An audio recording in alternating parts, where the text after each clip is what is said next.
Students, आज हम पढ़ेंगे आपकी हिंदी सप्रसंग व्याख्या की किताब से पाठ नंबर 5 अनोखी सूझ। पाठ का परिचय। पुराने जमाने में देवताओं और दानवों के बीच अपने को श्रेष्ठ साबित करने के लिए युद्ध होता रहता था। एक बार देवता और दानव मिलकर ब्रह्मा जी के पास गए और पूछा कि हम में से बुद्धि में कौन बड़ा है, मतलब दिमाग किसका ज्यादा तेज चलता है। ब्रह्मा जी ने दोनों को भोजन पर बुलाया। देवता और दानवों को अलग अलग कमरों में बैठाकर लड्डुओं के थाल भिजवा दिए। चलिए इसे लेसन पढ़ते हैं, लेसन से पता चलेगा। बात पुराने जमाने की है। उन दिनों देवताओं और दानवों में युद्ध होता रहता था। दोनों पक्ष मिलकर एक बार प्रजापति के पास गए, मतलब ब्रह्मा जी के पास। वहां जाकर बोले, मान्यवर, हम दोनों ही आपकी संतान हैं, मतलब पुत्र हैं। बताइए कि हम दोनों में बुद्धि में कौन बड़ा है। उनकी बात सुनकर प्रजापति मुस्कुराए, मन में सोचने लगे किसे बड़ा बताऊं, देवताओं को या दानवों को। देवताओं को बड़ा बताता हूं तो दानव नाराज होते हैं, दानवों को बड़ा बताता हूं तो देवता नाराज होते हैं। हो सकता है तब दोनों आपस में लड़ने लगे, मतलब वो मुश्किल में पड़ गए कि मैं किसको बड़ा बताऊं। अभी आप दो बहन भाई जाकर के अपनी मम्मा से पूछोगे कि हम में से कौन ज्यादा अच्छा लगता है, तो वो भी मुश्किल में पड़ जाएंगी। बड़ा टेढ़ा प्रश्न था। बड़ा बताएं तो किसे बताएं। कुछ सोचकर वे बोले, इसका उत्तर कल दूंगा। आप दोनों ही कल मेरे भोजन पर आमंत्रित हो। भोजन के बाद बताऊंगा कि कौन बुद्धि में श्रेष्ठ है, मतलब अच्छा है। दूसरे दिन दोनों पक्ष भोजन के लिए पहुंचे। दोनों को अलग अलग कमरों में बिठाया गया। वहां मिष्ठान से भरे थाल भिजवा दिए गए। मिष्ठान मतलब मीठा, लड्डू होते हैं ना। प्रजापति दानवों के कमरे में गए। उन्होंने कहा, आप लोग भोजन करें, शर्त यह है कि कोनी को बिना मोड़े भोजन करना है। दानवों से जाकर के उन्होंने क्या कहा कि खाना खाओ लेकिन कोहनी नहीं मुड़नी चाहिए। ऐसा होता है कि हमारी कोहनी ना मुड़े और हम लोग खाना खा लें।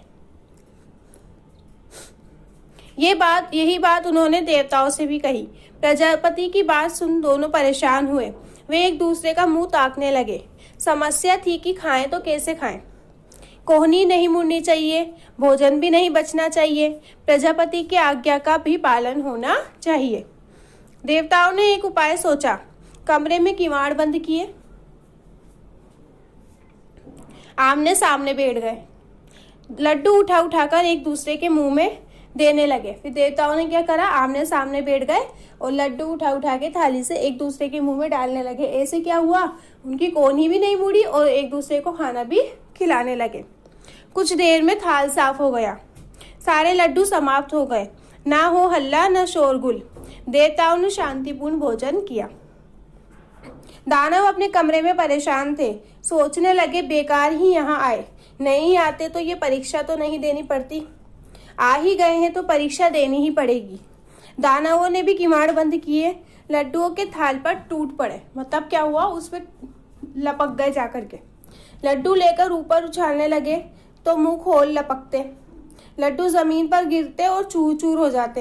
कमरे से हो की आवाजें आती रहती। चिल्लाते और लड़ते झगड़ते रहते। सारी स्थिति स्पष्ट थी। प्रजापति ने कहा, देवता ही श्रेष्ठ है, मतलब साफ दिख गया कि बुद्धि में कौन तेज है, देवता, क्योंकि उन्होंने तरीके से बैठ करके खाना खाया और इन्होंने क्या करा, उधम कर दिया। खाना भी ठीक से नहीं खा पाए और सारा खाना जमीन पर गिर गया। जानते हो क्यों? इसलिए कि इन्होंने सहकार की भावना से काम किया है। खुद भी खाओ, दूसरों को भी खिलाओ, जियो और जीने दो, ये थी इनकी विशेषता।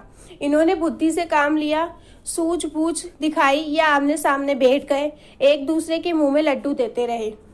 थोड़ी देर में सारे थाल साफ कर दिए। दूसरी तरफ दानवों ने शर्त का पालन किया। लड्डू उछालते रहे, उन्हें पाने के लिए लपकते रहे, ना खुद खाए ना दूसरों को खाने दिए। लड्डू तो बिगड़े ही, पेट भी न भरा। अच्छा है ना लेसन। अब इसके क्वेश्चन आंसर पढ़ रही हूँ। प्रजापति किसे कहा गया है? उत्तर, प्रजापति ब्रह्मा जी को कहा गया है। प्रश्न नंबर 2, पहले दिन प्रजापति ने देवता और दानवों को क्या उत्तर दिया? उत्तर, पहले दिन प्रजापति ने देवता और दानवों को उत्तर दिया कि कल भोजन के बाद बताऊंगा कि कौन बुद्धि में श्रेष्ठ है। प्रश्न नंबर 3, देवताओं और दानवों ने प्रजापति से क्या प्रश्न किया? उत्तर, देवताओं और दानवों ने प्रजापति से प्रश्न पूछा कि हम दोनों में बुद्धि में कौन बड़ा है। दिए गए शब्दों से रिक्त स्थान की पूर्ति करें। भोजन के बाद बताऊंगा कि कौन बुद्धि में श्रेष्ठ। आ ही गए हैं तो परीक्षा देनी ही पड़ेगी। वे उन्हें पाने के लिए लपकते रहे। खुद भी खाओ और दूसरों को भी खाने दो। फिर है, नीचे दिए गए वाक्य सही होने पर सही व गलत होने पर गलत का निशान लगाएं। देवता और दानवों में युद्ध होता रहता था, सही।